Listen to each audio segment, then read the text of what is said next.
The United States is encouraging Ukraine to launch cross-border terrorist attacks, a Russian official alleged after Moscow was hit by a series of drone strikes. The White House meanwhile said it did not support attacks inside Russia and that it is still gathering information on the incident. Russia has long accused what it calls the collective West of staging a proxy war against Moscow by supporting Ukraine with military and financial aid.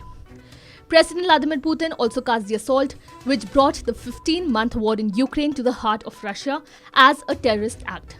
Ukraine, on the other hand, has accused Russia of terrorism for its bombing of Ukrainian civilians, allegations Moscow denies. A Ukrainian presidential aide denied that Kyiv was directly involved in the drone attack on Moscow, but said Ukraine was enjoying watching events and forecast more to come.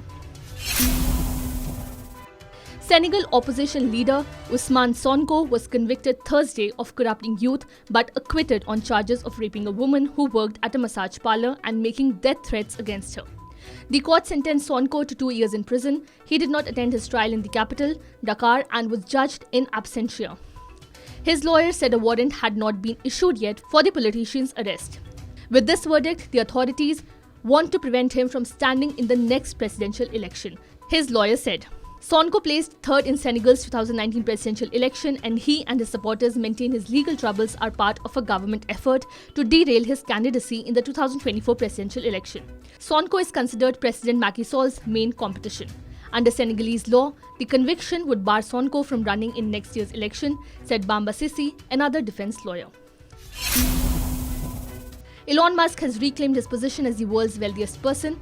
That is according to a Bloomberg billionaire's tally, which estimated the Tesla CEO's net worth is now about $192 billion compared to LVMH CEO Bernard Arnault's $187 billion. The two centibillionaires, a term used to refer to people with fortunes of more than $100 billion, have been neck and neck for the top spot for months.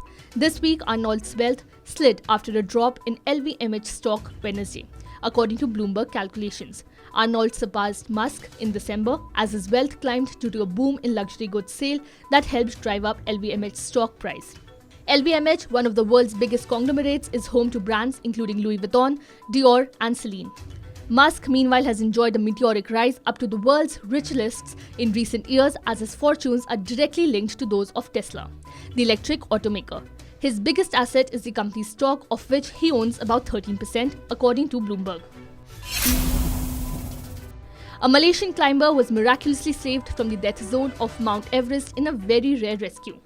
Elon Sherpa, 30, was guiding a Chinese client to the 8,849-meter Everest summit on May 18 when he saw the Malaysian climber clinging to a rope and shivering from extreme cold in the area called the death zone, where temperatures can dip to minus 30 degrees Celsius or lower.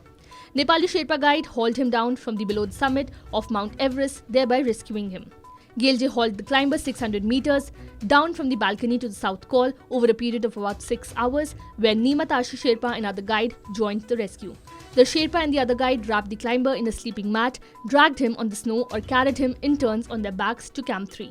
A helicopter using a long line lifted the climber from the 7,162-meter high Camp 3 down to base camp.